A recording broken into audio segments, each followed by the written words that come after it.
this is Faith and Books. I'm going to do a quick April TBR. Let's see, let me get started because I already did this once and got interrupted, and then it just disappeared from my phone. I don't know what happened to it. Anyway, so I was going to say something. Anyway, I hope everybody is doing well. Who knows what's in the future, but we'll make plans anyway. I was supposed to have finished 8 Cousins in part of the Louisa May Alcott, A Year with Louisa May ongoing reading project. And I'm only about 55% through on my Kindle. So I'm going to try and finish that today or tomorrow. I also want to get certain things read by Easter, which is April 12th.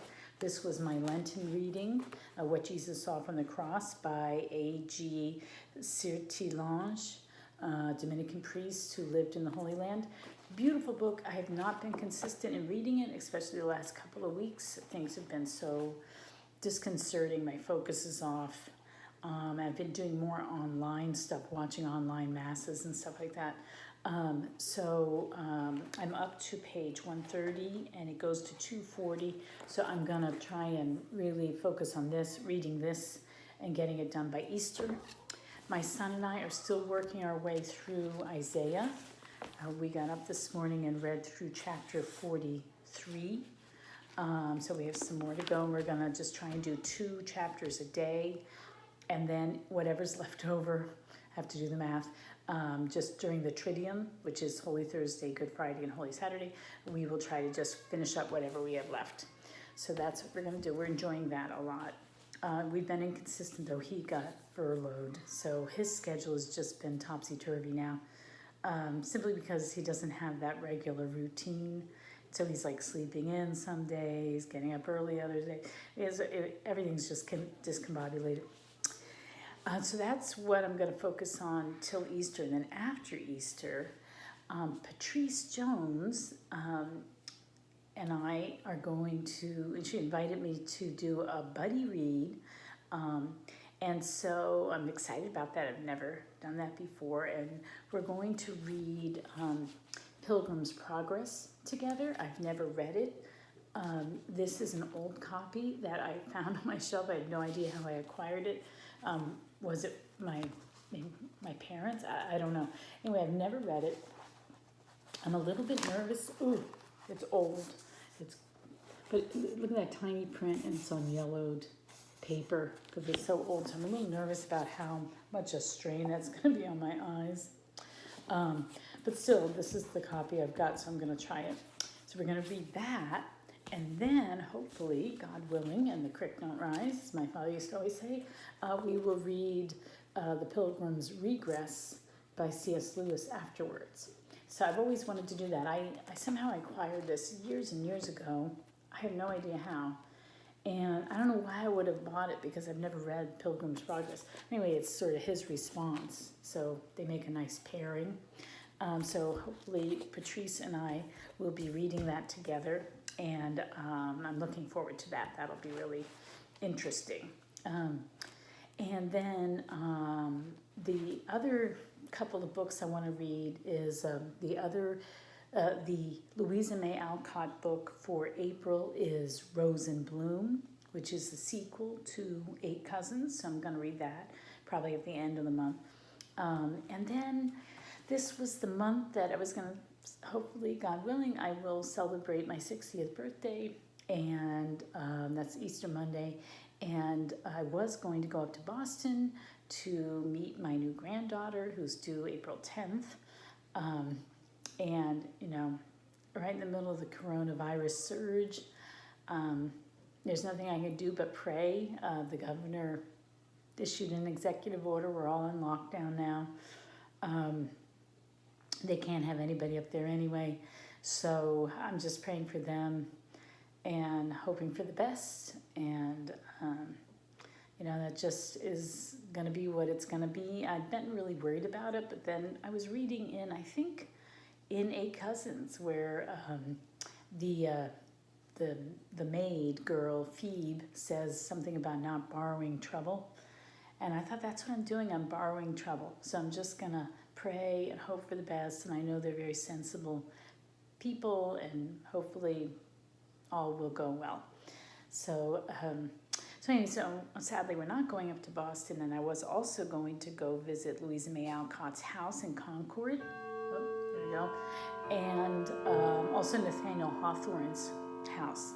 We were going to stay at the Hawthorne bed and breakfast, which we had to cancel. But now I just want a healthy granddaughter for my 60th birthday, and a healthy and happy daughter-in-law and son. That would be the best gift ever.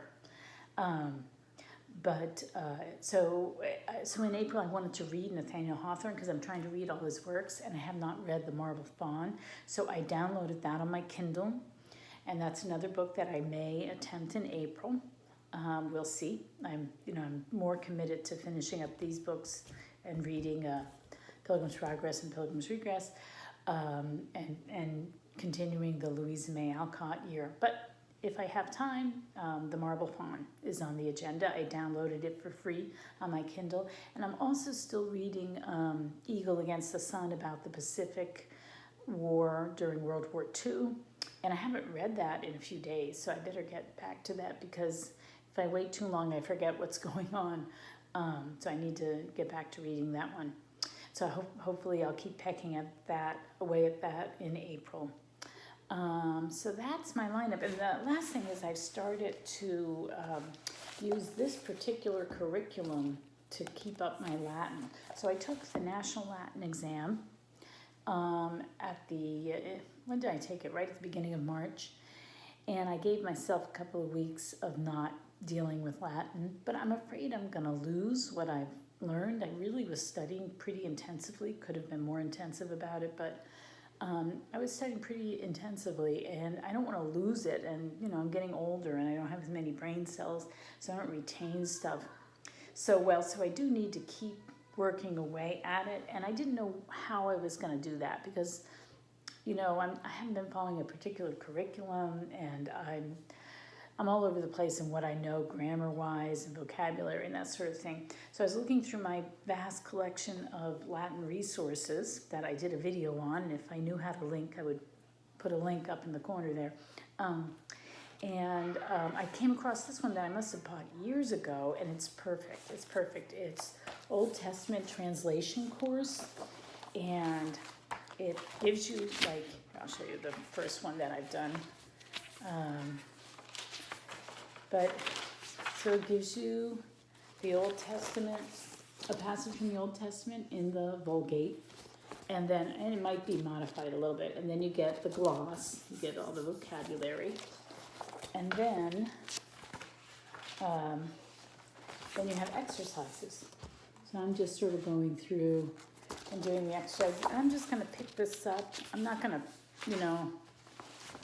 to be real strict with myself, but hopefully a couple times a week I will sit down and review a little Latin and learn a little Latin with this. And the nice thing about this is it has a teacher manual, so if I get stuck, I can look up the answers.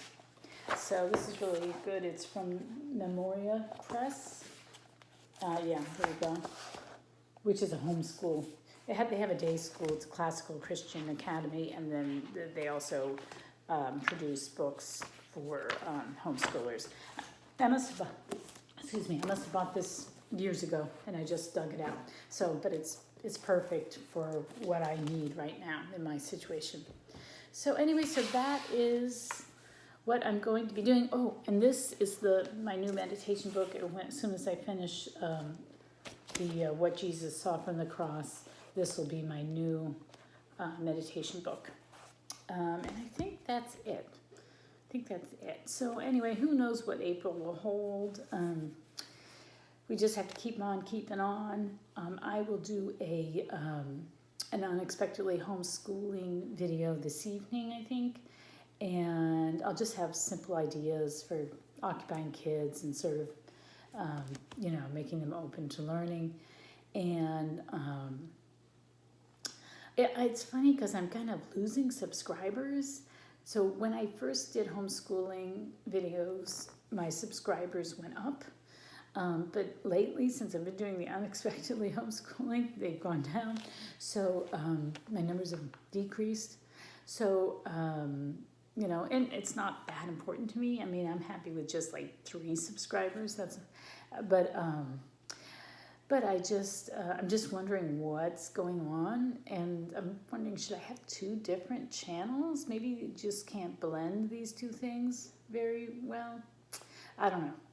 So I'll think about that. But thank you to all who are subscribed, and I wish you well. I hope for you to stay healthy, and we all get through this coronavirus thing in one piece. So I will talk to you later. Thank you. Bye.